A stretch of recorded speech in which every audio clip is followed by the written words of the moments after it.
Hey, what's going on, Los Angeles? Welcome to the Rams Skinny here on the LAFB network.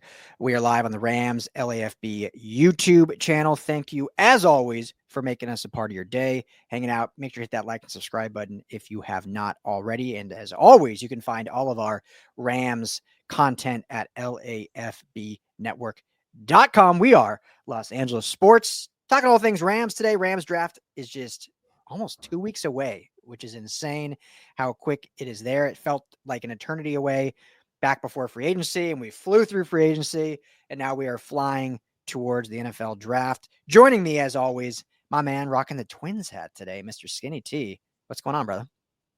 Yeah, rocking the hat because they're 3-6 and, still in contention in the AL Central. So, they were in first place just the other day.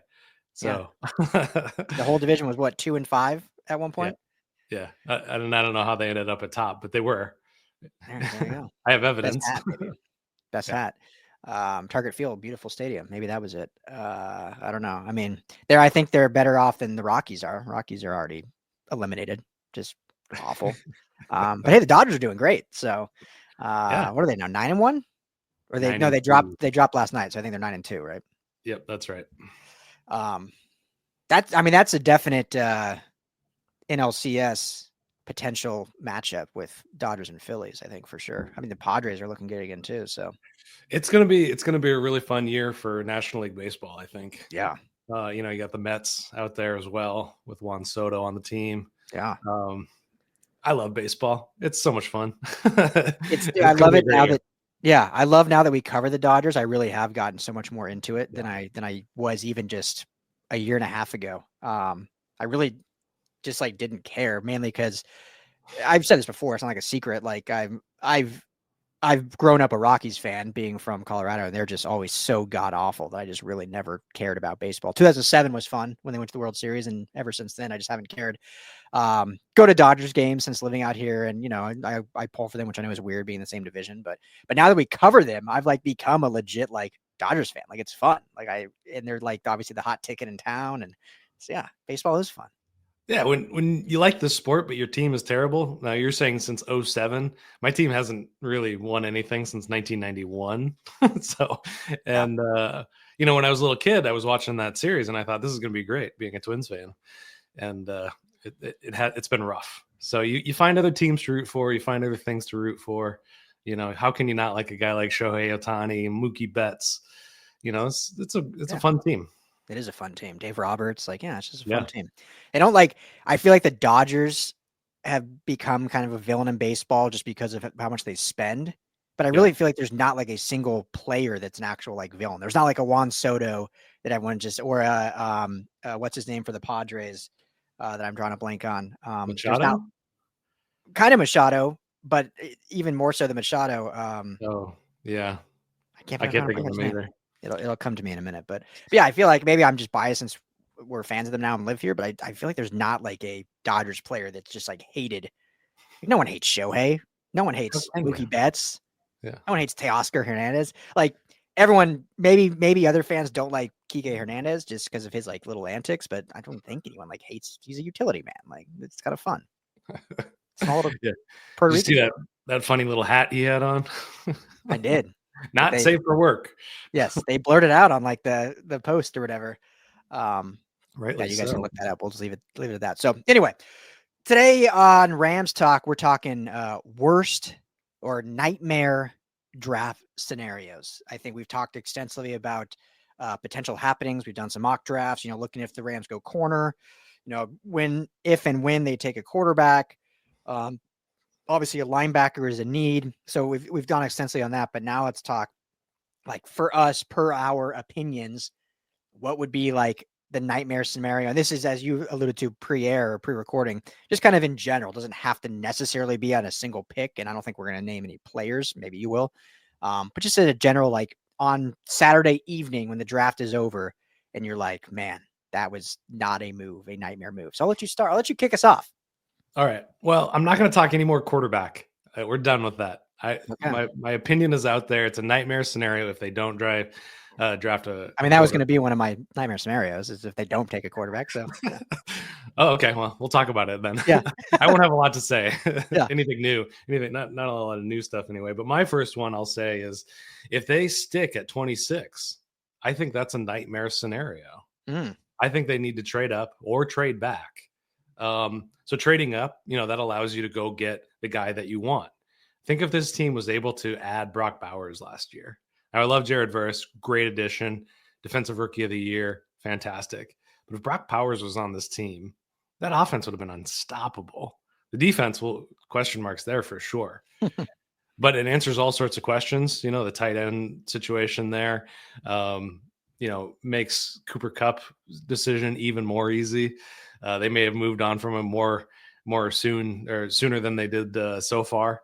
But to go up and answer some of those questions, at tight end, let's say, I don't like where they're sitting in terms of where you can get a good cornerback either.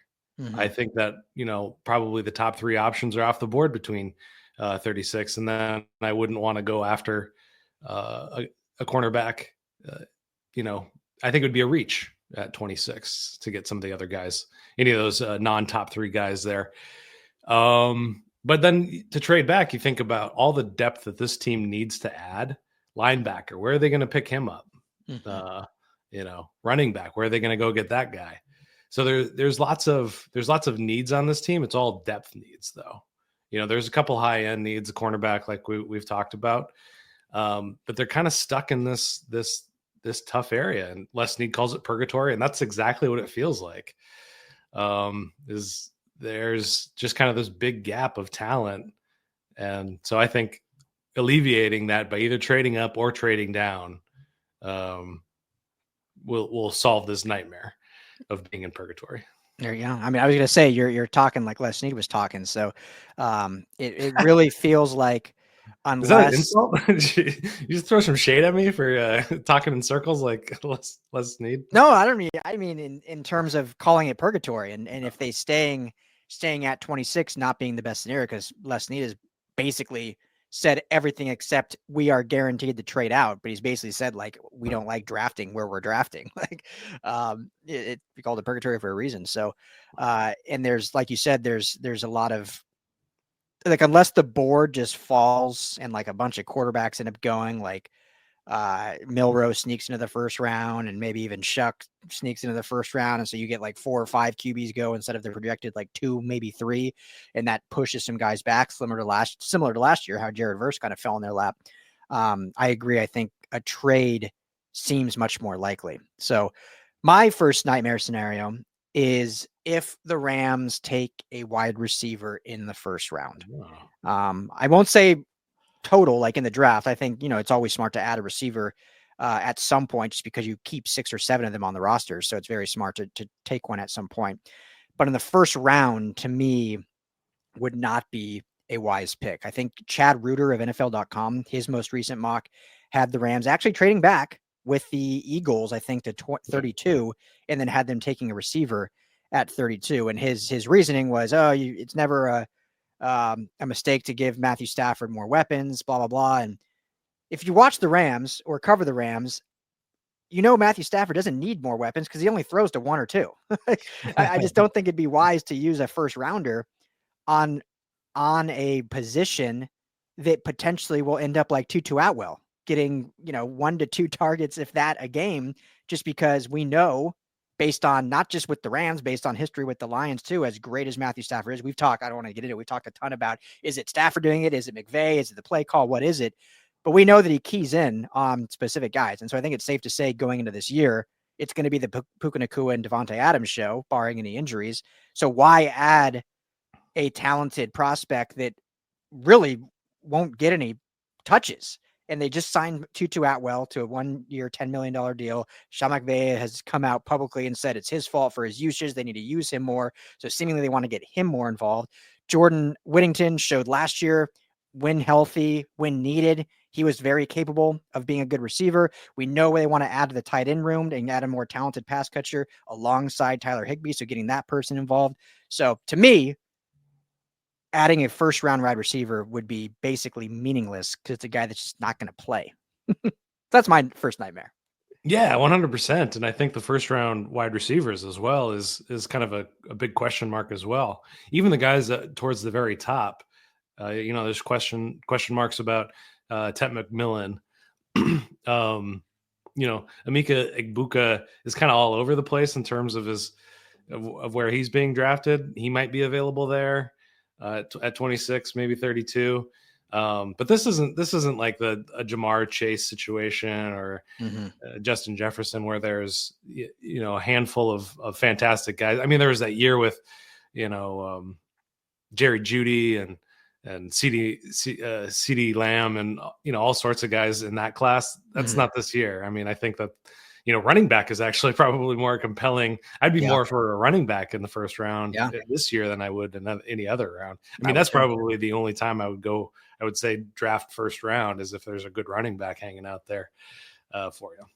Yeah, I agree. I think just based on what we've seen this offense do, based on Kyren Williams' negotiation, and if he doesn't have a deal done yet before the draft, he's going into the last year of his deal, and we all want to see Kyren back. I know fans do. I think he's doesn't get maybe talked about nationally enough, but we've given reasons why I don't think the Rams will extend him at the price that he is probably worth based on market value. So if you can reset your running back market, and again, we've said this too, I think they will draft a running back at some point in this draft, regardless. That's just the way they've done it the last 5 years. But yeah, if like an Amarian Hampton out of North Carolina is still sitting there, I mean, he's pretty good and he's pretty dynamic. And you add him with Blake Corum and Kyren Williams. I mean, that's a pretty. I'll just say this: he would get. Well, I can't even say this because in my head I'm like he would get more usage than a first round receiver just because Stafford won't throw to him. But we were the ones. Not just us, everyone, like scratching our heads all last year when Blake Corum was like healthy scratched and not getting a single target or carries. So I don't know what they'll do. I mean, who knows? Maybe it's just saying don't take an offensive player in the first round because they just won't get used. Well, I mean, that could be would this be a nightmare scenario if they go defense in the first round at all? Would that be a nightmare? Would that? Yeah. I mean, not for me. Cornerback. So you'd be open to another defensive lineman, edge rusher, first round edge rusher. As weird as it sounds, I actually would. Like obviously, I think corner is the biggest linebacker and corner are the biggest needs if they get the right guys fall. Even a safety, I think, would be okay for depth. They don't need defensive line, but you can never have too much depth. And if a guy like Walter Nolan or Derek Harmon out of Oregon or those like big body tackles that can rush the quarterback, again, not saying they're Aaron Donald, but similar style of play to Aaron Donald, because as great as Braden Fisk and Turner, Kobe Turner are, like everyone that watches football, they're not playing 100% of the snaps. Like they're going to come off the field. And so who is going to then replace them? If you can have a 3-4 man rotation where you never lose the edge and the talent on the field. And that goes for the edge as well. Like outside of Byron Young and Jared Fisk, there's Jared Verse, there's obviously a talent drop off after those two. So if you can elevate that talent in terms of rotation and keep those guys fresh, I would be much more for that than adding another receiver that's not going to play or adding a running back that's not going to play. Colston Loveland, if he's there, that's the offensive player you got to take because they need a tight end like that. Yeah. I don't think he's ended up that low. I don't think. I think Tyler Warren's going to go very high, I think, and then Colston Loveland will probably get scooped up shortly thereafter. I mean, I love adding strength to strength on a football team, especially when it comes to those high level things. If they could get another pass rusher, I love Byron Young, but you just pair another young guy on a rookie contract, just cheap defense and just production and getting after the quarterback. I mean, and as not to cut you off, but as good as the defensive line was, and again, this goes more into the linebacking room, I think, which we've discussed, but as good as the line was, they were still not good against the run. And so adding another guy that can help in the run game is never a bad idea. And I still think that means adding a competent linebacker as well. But I don't think at 26 or 32 or wherever there's going to be a linebacker they can take. So do you wait till the third round? I mean, we'll see. But anyway, it's just more furthering. I'm like, if Nolan's there, if Harmon's there, if one of these great D tackles are there, people are going to throw stuff at the TV, but I'm okay with it. I love it. Well, that kind of segues perfectly into my next nightmare scenario is if they don't add significant draft picks to the trenches on both sides, offense and defense. I was talking about depth earlier. If you go look at the depth chart for both the front seven on defense and then your offensive line, the talent drop off is stark there. Now let's take a look at the offensive line. Logan Bruss played almost 20% of snaps last year. I think it was 18%. He's gone. Now, our favorite whipping post, Mr. Joe Noteboom, also, I don't think he's on another team, but he hasn't been re-signed yet. Yeah. He's played significant snaps all across the line. Yep. These aren't great answers at the position, but those guys are gone. And so you're looking at some pretty slim pickings, AJ Arcuri, Warren McClendon, Justin Dedich, we like, but proved pretty replaceable. Undrafted free agent, nothing against him. Bo Limmer, Les Snead came out and said he was undergrad playing against PhD students. Essentially is how he put it. Now maybe out of position, maybe you probably should have been playing guard instead of center, but that's a different conversation. So they have to add to that offensive line just to, people get banged up. Rob Havenstein always misses a couple of games. We're talking about all these people because there was significant time missed on the offensive line. Almost tanked the season. Yeah. Last year. Almost tanked the season. Came within games. Yeah. A couple of games of tanking this season, I think. And then you flip over to the other side and they've got very, very positive starters, very good starters up there. Added Poona Ford, love that. But then you're looking at the rotation when Fisk comes off the field, when Kobe Turner comes off the field on the running downs. I think they need to add some young bodies in there. Poona Ford's on a 2-year contract. Kobe Turner is essentially on a 2-year contract, last 2 years of his rookie deal. So they're going to have to continue to pad there. And this is part of the reason I think, you need to look at trading back, very seriously, because 7 picks right now, we're used to having 10, 11 picks. So you look at the depth and what they need to do in this draft. It's not, we're not in terrible territory here, but if this team goes on a deep playoff run, like I think they should, this is probably the area of concern that I'm looking at. They were unusually healthy along the defensive line last year. At the very end, Fisk got a little banged up. Can we trust that these guys are going to be healthy for a second and third year going forward? These are all the hypotheticals that you have to wonder about when you're in win now mode, when you want to go on a deep playoff run.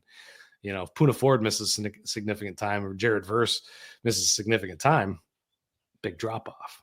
Yeah, no, it's a great point. And sticking with defense, like when you look, and this is no disrespect or shade or anything, but when you look after the starting 3, depending what kind of rotation they do, but after Fisk, Ford, and Turner, I mean, the drop off is not necessarily, I don't want to say in talent.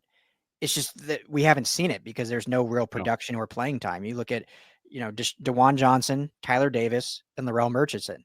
Those are your next 3 after those starting 3. And, maybe one of those guys ends up being like a really good player, ends up being a kind of unknown that steps up. But so, yeah, we'll see what that looks like. But I agree that they definitely need to add more depth to the defensive line. And going to the offensive line, before free agency, all the pre-free agency mock drafts, the main pick was offensive tackle, because that was obviously before Alaric Jackson re-signs. There was seemingly going to be a big need there. You don't have a starting tackle.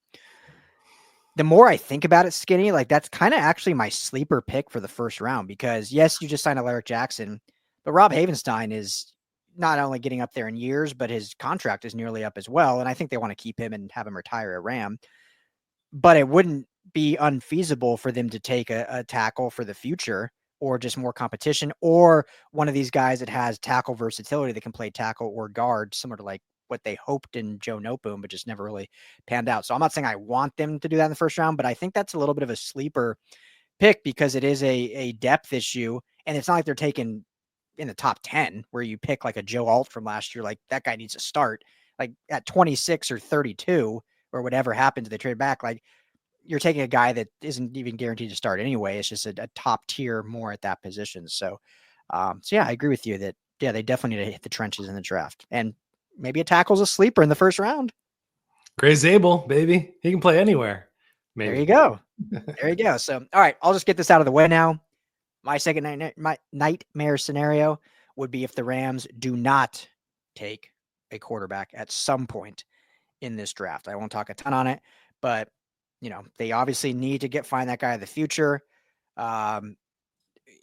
We can say all we want, like, oh, well, they'll just go get someone once Stafford is gone or retired. Like, the Stafford situation fell in their lap when that happened. Like, it's not like future Hall of Famers are just demanding trades and it works out while you're in Cabo to go get one of the best guys in the market. Like, it just doesn't happen all the time. Like, could it happen again? Sure. But to have your strategy and future success of your franchise hinging on that is not a wise bet. Jimmy Garoppolo, obviously not the future. He's on a 1-year deal. So getting a quarterback at some point in this draft earlier rather than later to groom for a year or two and then take over, I think, is the play that needs to happen. You see how differently the Rams and Chargers are run, which is they're run like so differently. It's so funny, like so differently. The Chargers, and I don't agree with the Chargers doing this by any means, but the Chargers just signed another quarterback. They have Justin Herbert, who is going to be their quarterback for the next decade. They just signed Tyler Heineke back on almost making $3 million a year. And then they just went out and signed Trey Lance to make $6.2 million as the third string, which is head scratching. But the Rams won't add any youth to that room, or they haven't to this point. So yeah, I'll just leave it at that. They need to draft a quarterback this draft. Let me tell you what I learned today. The betting sites think that the Rams are they're in the mix anyway. Well, I'll just put it that way. 10-1 odds. That's what they say. To draft Shedeur Sanders. And, wow. and there's 6 teams that are in kind of this betting realm. Obviously the ones that are up in the top 10 are favored. They're your Jets, your Giants. But there's 2. There's the Rams and then there's the Steelers that are both within the 6 teams that are most likely to draft Shedeur Sanders, which is, I mean, Vegas knows a few things. Mm-hmm. Yeah. So I'll just leave it at that. But like, yeah, it's got to be on the radar. Think of the Steelers. I use the Saints as the last example. Think of the Steelers. They didn't really have a plan post Roethlisberger to shore that position up, and they've been just they got Kenny Pickett. They've had Justin Fields. What's the other? Russell Wilson was there. Mason Rudolph. Yeah. Duck Hodges, was that the guy that was in there? Yeah, I forgot about Duck. But you don't want to be there. You don't want to be there, Rams. Mm-hmm. Figure it out. That's all I'm saying. And unfortunately for them, is they took they actually took the first quarterback of that year in Kenny Pickett. He was the first quarterback taken in the first round. But it was just a very weak class, and obviously it didn't work out. And I think Pickett's now on his 3rd team since being out of Pittsburgh. And so I think this class is stronger than that one was. And again, I don't love taking Shedeur with like the 3rd overall pick, but at 26, yeah, I'd be for that. Oh yeah. Let him sit behind Stafford for a year and then I'd be for that. Yeah, certainly. And it's the Steelers process may have been flawed in picking Kenny Pickett, but there's other teams that have pulled off a strategy like that was successful. You're looking at Lamar Jackson. You're looking at Jalen Hurts. Yeah. So it can fail, it can work. So we got to keep an open mind. And nightmare scenario number 1, trade up or trade down. Don't stick at 26, I think. This, trading up for Shedeur Sanders. If they think he's Patrick Mahomes 2.0, I'm not in that camp. But there were a lot of people that weren't in the Mahomes camp either. So, it's a strange world when you need a quarterback, and you gotta take some bites at the apple to finish your meal. You gotta throw some darts. You gotta swing the bat. Yeah, whatever analogy you like. that's a great analogy. Yeah, I was just curious, and then we'll move on to yours. But that quarterback draft class. So Kenny Pickett was taken in 2021. It was such a weak class. He was the first quarterback taken at 20. The next quarterback taken was Desmond Ridder in the 3rd round. Wow. That just shows. So whatever anyone says about this draft class, and then the next one after that was Malik Willis out of Liberty, also in the 3rd round. He was my guy. Matt Corral out of Ole Miss, also the 3rd round. And then after that, you go to the 4th round. So there was 4 quarterbacks taken in the first 3 rounds, none in the second. So whatever anyone says about this quarterback class, it is not that weak. I've always had this theory that, at least one quarterback was going to become like a viable, like decent starter. That 2021 might ruin that theory. Yeah. And I'm sorry, it was a 2022 class, but yes. Oh, okay. Thank God. It was the same class that the Rams took Logan Bruss. So maybe the 2022 draft was just not a good draft altogether. There's probably something to that. Something about COVID in there, some sort of, weird hangover. I don't know. Oh, I'm sure. I'm trying to I'm looking through here to see if there's any like viable standout, like mid-round picks even. Oh, Kyron Williams was that year. 5th rounder. Wow. So that's, that was the year we were in Vegas. Was it really? Yeah, we were in Vegas that year. Oh yeah, for the draft. Yeah. Somebody called me Kantian or something like that for a tweet that I tweeted about Kyron Williams. Perfect, beautiful. Yeah. So anyway, all right, your final, or if you have any more, final nightmare scenario. Well, this is another, if they don't take one, and we were kind of touching on it already. If they don't take a running back, did I say that one already? I don't think officially. I don't think I not officially. Yeah. On that one. Yeah. But here's my scenario for this one. We've talked about Kyron Williams last year of his contract. Blake Williams is not hasn't reached the level of play in his rookie year that we wanted to see. Didn't get used a lot. Quinshon Judkins. Yeah. I'm going big back again. Dude's good. Ohio State guy. He's not explosive, but he gives them some optionality in terms of getting outside and kind of some wiggle and some elusiveness, not just straight up and downhill like Kyron Williams and Blake Corum are. And this is a guy that you could trade back and get him in the 2nd round. So I think it's a win-win there. So I think, looking at kind of like where they stalled out in their running game, sometimes, is Kyron Williams reliable in terms of his health still? Last year was a bit of an outlier for him there. So I think they got to continue to add to that position. I think they have to make it more dynamic. I think it's probably the one area of their offense, now that maybe the tight end situation is figured out, that's just not dynamic. There's Kyron Williams. We've talked a lot about how he's great at what he does, but what he does isn't, putting points on the board. He scores a lot of touchdowns from the 1-yard line, but other than that, which they need that guy as well. They need a battering ram, but I think they need a guy that's just a little bit more elusive. And you're not going to find the explosion. I don't think, you're not going to find Ashton Genty or O'Marion Hampton in the 2nd round. So Judkins, also good name. Yeah, great name. Yeah, him or Travion Henderson, the other Ohio State running back, I think would be great. I'll still stand on. I think Woody Marks would be a great fit. USC running back that they could get much later. I won't even add another one. I think we've hit probably all the nightmare, but I would agree with you. If they don't add a running back at some point in this draft, that would be very surprising to me. And I know they re-signed Ronnie Rivers, so they already have 3 backs under contract. Maybe that spells like they don't think they need another running back, which is very possible. I just think it's based on their pattern. They've always drafted a running back in the last, whatever it's been, 4 drafts, dating back to Darrell Henderson after Todd Gurley. So it just seems like on that trend, and they can just replicate. But as you're saying, if they're able to get one in that second round, if they trade back and get one of these premier guys, maybe that guy becomes kind of the franchise back that they haven't had since Todd Gurley. Because again, they haven't signed a single back to a second contract since Todd Gurley. Well, I guess technically Ronnie Rivers has got a second contract, but I mean, that's a different kind of contract, obviously. So, yeah, I agree with you. Excellent.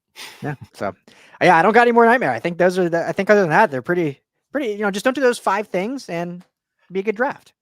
Yeah, I think you said it really well a couple episodes ago about how they're heading into this draft in a really good place, where they don't really have to add, comparing them again to the Chargers. Like they're so, like, if we did a nightmare scenarios for the Chargers, it's like they need to hit on several, like they need several guys to be able to step into starting roles. And I think across the board, I mean, even with Akello Witherspoon, I'd like an upgrade, but they're pretty set there. Mm-hmm. Is there a question mark at safety? I don't know. I'm pretty okay with that. The starters are pretty much set, but it's the depth and kind of this idea that, if they win a Super Bowl this year, make it to a Super Bowl, I'll give them a little bit of grace period on finding a new quarterback beyond Matthew Stafford. Yeah. That earns you a bit of a runway, but depth is what wins you playoff games, keeps you in contention, and those are both good things. Yeah, absolutely. So, this is not a nightmare scenario. I'll just say this before signing off, because we the one position they do need, and we've said it, and everyone says it, is linebacker. Like they need to address linebacker. Obviously, they added. I've already drawn a blank on his name. Nate Landman. Nate Landman, the Zimbabwean. That's right. And I think that was actually a really underrated signing. But you'd still like to see more competition there, more potential. And guy right out of here in LA, if they trade back to the second round, Carson Schwarzenegger would be a fun addition on the Rams as kind of your true linebacker. And they're saying now he's like rocketing up draft boards, like probably a second rounder would need to get it done. If he falls, if the Rams either don't trade back to the second or just don't take him in the second, if he falls to the third, that's like a home run pick with one of their third rounders. Yeah. In my opinion. Yeah, I mean, I didn't include linebacker as a nightmare scenario because it's currently a nightmare scenario. Yeah, it already is. So if they don't draft a linebacker, is that a nightmare scenario at any point? Yeah, it is. I mean, it is, but it's. It wouldn't be shocking though. Yeah, I mean, I can't wait till they don't. Yeah, just so I can say, hey, look at that. Yeah, that's another one that I think he's probably in that number 2, number 3 linebacker spot now already. Yeah. So second round is probably, and like he's just such an appealing candidate because goes from a walk-on, becomes NCAA leading tackler in the right spot constantly, in coverage, good in coverage as well, which so he's got to be a trade back scenario where they can kind of position themselves to go get him. But are they gonna burn that pick? It's not, you're not burning that pick, but are you gonna use that pick over defensive line, offensive line, running back, tight end, Harold Fannin Jr., in the second round, Elijah Arroyo there in the second round. So,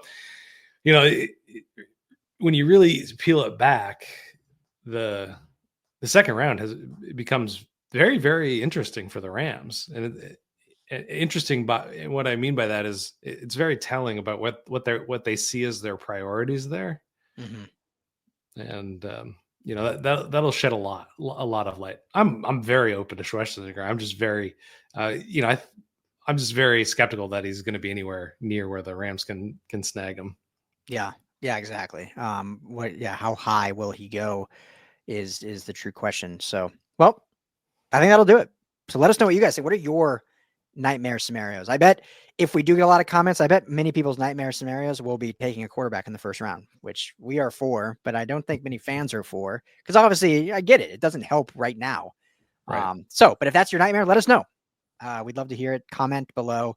Make sure to hit that like and subscribe button. Rams LAFB is the YouTube channel. Rams Skinny, anywhere you get your podcast. And all of it can be found on LAFBnetwork.com. I am going to be out camping for the next few days, making a nice trek up to Yosemite. I can't wait. So we'll be back on the mics, probably in 5 or 6 days or so, unless Skinny T here decides to jump on by himself and get something up. But so yeah, just give everyone a heads up. We'll be back in a few days, and obviously we'll get plenty of more stuff up pre-draft, because it's crazy. Next week is, we're a week away from the week of. Wild. In it, baby. This is some people's Christmas day. Yeah. Oh, I'm a week away from watching draft day every single night. Like, that's a tradition like any other. The week of the draft, I watch it every night. I'm gonna have to come over for one of those nights. You still haven't seen it, right? No. Oh my gosh. No. We're popping cherries this year, baby. That is happening. So, all right. Well, thank you all for hanging out with us. This is the Rams Skinny on the LAFB network. Everyone have a great week. We'll talk to you all soon.